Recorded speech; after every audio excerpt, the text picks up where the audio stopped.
Hi there, friend. Welcome to Live with Ease. My name is Julia, and today we are going to focus on the modifications, some modifications in downward dog. So yes, we are back at it again, back at that downward dog posture, and again, the movements in downward dog, which we touched on last week from the ground up, but this time we are going to add a few things that can modify. So for example, if you don't enjoy downward dog on your hands, we will find some other variations that could be potentially more enjoyable and accessible to meet your needs. Before we begin, once again, please subscribe to this channel. If you haven't already, share the video, and also share the channel and this video to someone who you think who would benefit from this practice or many of the other practices on this channel. All right, okay, so now you can pause this video, get into your yoga cozies, and let's start barking again. Whoa, whoa, whoa, whoa, whoa. Better?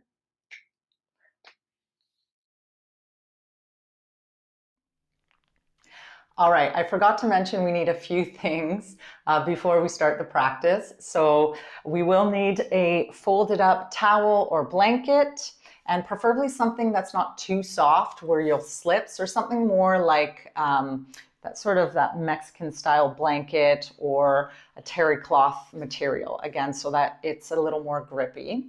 And then also a stool or a chair. I prefer a stool, but you might prefer a chair, so you'll take some time to figure out what you prefer when we get to that part of the practice. Okay, so take a moment, pause the video, grab your things, and then we will come back on the mat.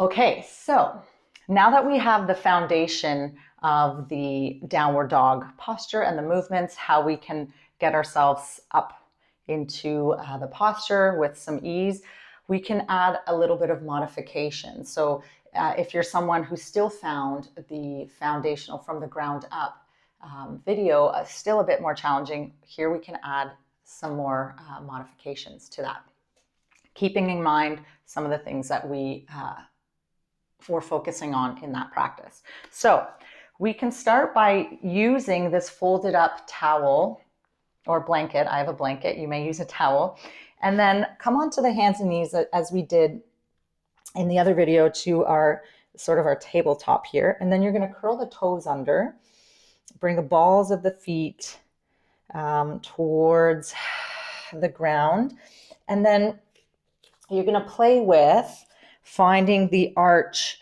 of the foot against sort of the folded or rolled up part of the towel. So you might need to play around with that and adjust. And then you'll walk your hands a bit closer to the legs, to the knees, play with a bit of that shifting in and out here. And then when you're ready, on that exhalation, you will draw the heels towards your support. You can keep the knees bent or extend them, whatever feels comfortable. Again, we're shifting the weight into the lower body, legs, feet.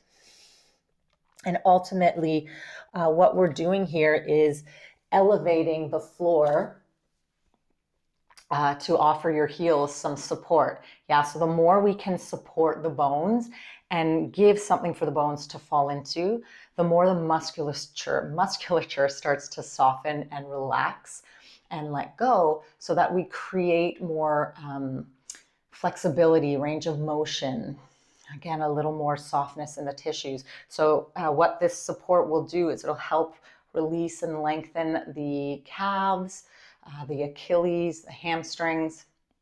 It'll even help with softening in the hip flexors as well and releasing that low back.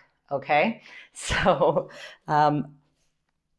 let us try this again. Coming onto the hands, walk your your hands to your knees, rocking, shifting. Good. And then giving that another try so that we really feel the support of the blanket and towel rather. Bend in the knees, drop the pelvis. Shake out the skull. Good. And then another modification you can try if you're someone who feels a bit of discomfort in your wrists or in your hands. We can actually do the same thing in with the hands with the blanket here. So I can bring that blanket in front of me. Yeah, actually the part that's rolled nice and rounded, I'm going to actually put towards the front. And then what I could do is place the palm of the hands just at the top here and the fingers towards the ground. Yeah, kind of cupping a little bit in the hands, curl the toes under, ground the feet, shifting the pelvis towards the heels, ground in the palm of the hands, and work your way up. And what this is going to do is decrease the flexion in the wrist. So it's going to decrease this motion, because some people find that quite uncomfortable and strenuous, or it can create some strain there. So it's always good to do some hand exercises and wrist rolls before you do that if you're someone who finds this a bit challenging. But again, I can use that blanket here. Again, keep shifting the weight into that lower body. Very nice. Excellent. And then the other thing I could do if I want to use support under the heels and the hands and the wrist is I can actually roll up the front of my mat like so. Yeah. And then what I could do is the same thing. I'm going to place the heel of the palms just at the top here. Let the fingers kind of rest. I'm going to find my tabletop. I might have to draw that blanket towel up towards the arches of my foot so that when I shift, here I am, decreased elbow flexion or elbow wrist flexion and support of the heels under, or the support of the blanket under the heels. And I can widen my feet or legs. Yeah. Good. Or hip width apart.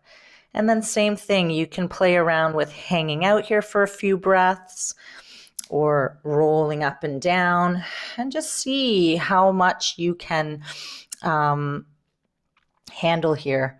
Okay, so ultimately you want to keep the flow of the breath moving through that, because what that's going to do is going to keep teaching your nervous system to stay easy and soft and relaxed. So we want to keep massaging or tapping into the parasympathetic nervous system, which is the relaxation response in our practice, because that's going to keep moving us towards sustainable mobility, okay, so that we don't injure ourselves. We do want to push ourselves a little bit, but if we keep in that parasympathetic, we can actually decipher what's pushing too far and what where I can afford to push a little bit without jeopardizing my physical well-being. Okay, awesome. So another beautiful modification you can bring into downward dog is if you don't enjoy placing your hands on the ground. This is such a great, it's such a beautiful modification or variation you can do to help open up the front of the body and the shoulders. So this one, even though I can bring my hands to the ground, I love doing this variation because it feels so good in the chest, in the shoulders, in the thoracic spine. Okay, so without like finding or bringing that compression and that overextension in my back and my low back.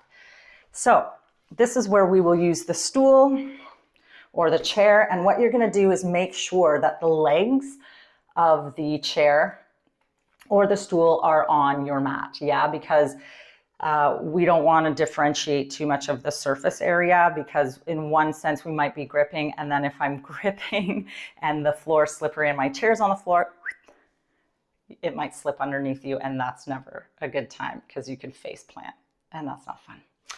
No one wants a bloody nose practicing yoga, right? And then the other thing to think about when you are using the chair or a stool is to keep the driving force down towards the ground. Never push the energy of the chair forward or your hands forward, because again, the chair could topple, you lose the stability, and there you go again. Face plant. All right. So keeping that driving force down into the earth. So we can start standing. And what you're going to do is just take hold of your seat, a gentle grip of your seat. Yeah, with the hands. So the palm of the hands and the heel of the palms on the seat, and then wrapping the fingers around the seat. Again, a gentle grip. We're not going to hold on for dear life, because the more we find that lower body and grounding in the feet and in the legs, this upper portion and the hands are just a gentle support. Okay, so finding that gentle grip, keeping the energy of the breath and the driving force down without pushing so hard, just supporting. And then you can play with your feet, walking the feet a little further away from the chair. And then thinking of, again, rather than the tailbone and sit bones up towards the ceiling, I want to think of them driving or lengthening rather away from the skull. Yeah, so they're going that away, not up, because we want to find length and space in the lumbar spine, not compression. Yeah, because this can create issues later in the low back. Okay, so keep finding the length. So I can bend in my knees, I can take a little bounce, and I can move between bending the knees, extending the knees. I can walk my feet wider, again, if that's something that appeals to you or feels better in your body. Keep lengthening the skull away from the tailbone, tailbone from skull. Yeah, I can wiggle and shift the pelvis around side to side, or just like a gentle swinging downward.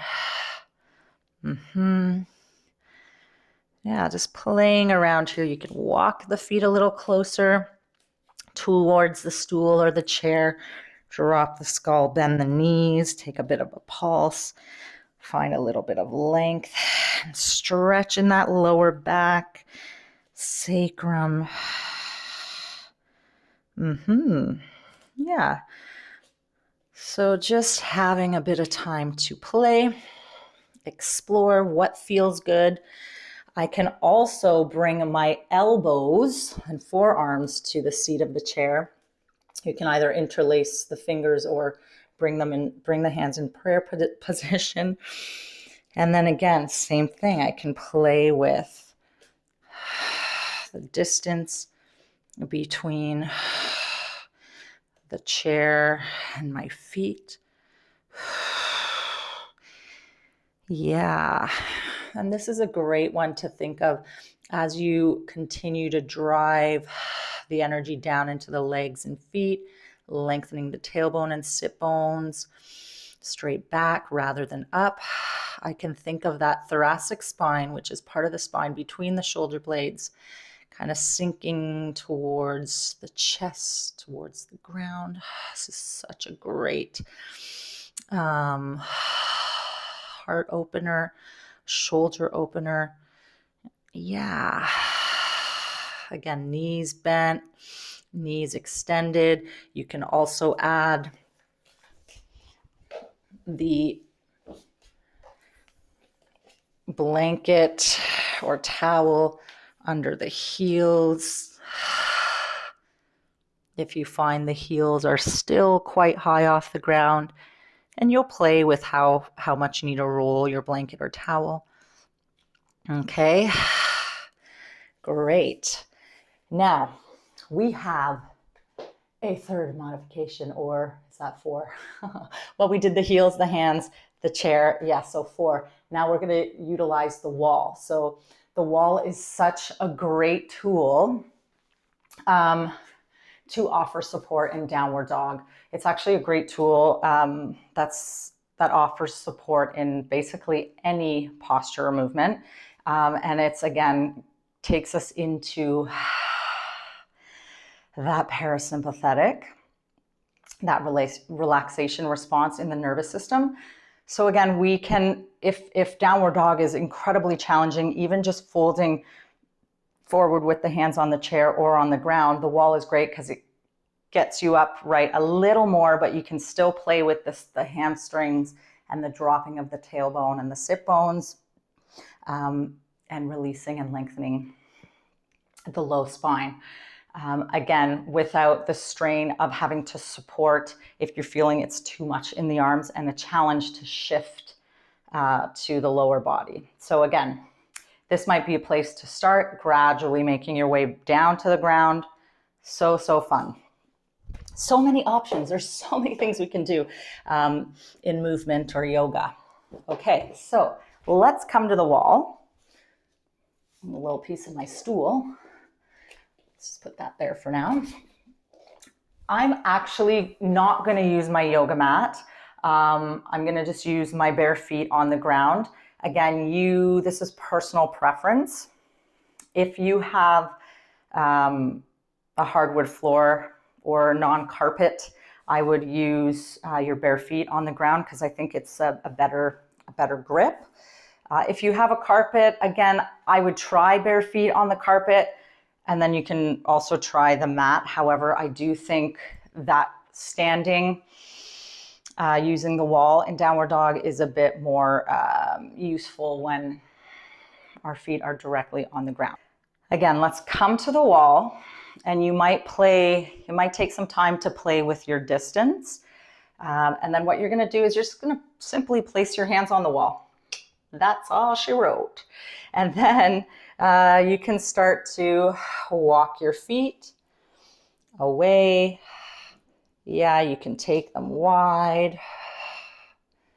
Lengthening the skull away from tailbone, tailbone away from skull. So finding that spinal lengthening here. Keep thinking of them moving away from each other rather than that arch, because again, that does not feel good in my low spine. I want long, long, long. Good. And here you can play again with the movement of the pelvis. Oh yeah, that feels good. You can wiggle, bend the knees. And this is where you can gradually build your confidence to the ground. You can just start to walk the hands down the wall. Again, find what feels good here. Again, keep walking down. And this might not be in the same practice. Yeah, it could be still a bit higher for a few weeks even. Yeah, until you finally bring the hands to the ground. There you have it. And of course, if you'd like to take the version where your elbows and forearms are on the wall, you can do that as well. I would suggest not walking them at this point, walking the elbows and forearms down, but eventually, if downward dog is a challenge, but eventually you could walk the elbows down a little further, walk the feet a little further. Yeah. So take some time to explore all these different modifications and see which one works for you and which one feels more appealing and pleasurable, enjoyable, and then gradually build your way to downward dog on your hands and feet. And again, you never even have to do that. Just know that any and all these variations actually offer all the same benefits in finding that length in the spine, length in the hamstrings, softening in the hips, and really building this idea of strengthening and grounding through the feet and the legs, because that's what's going to take us into any balancing postures, again, without feeling like we have to over-engage and peel ourselves off the ground by tightening. We want to stay soft in the body as much as we can in every movement and posture. Okay, to help create some ease and mobility, sustainable mobility in your body, in your joints, especially as we age. All right, if you have any questions, feel free to send me a private message, or you can write a comment down below this video. Thank you so much for joining me in this practice, and also for gifting yourself the time and space to ground, breathe, and move your body. Thanks you so much. Trust me. Thank you again. Please subscribe to this video or this channel if you haven't already. Share this channel to someone who you think could benefit from this practice, these modifications, and also like and share the video. Be well, have an inspiring day, and we will see you on the virtual mat very, very soon. Think love, speak love, be love.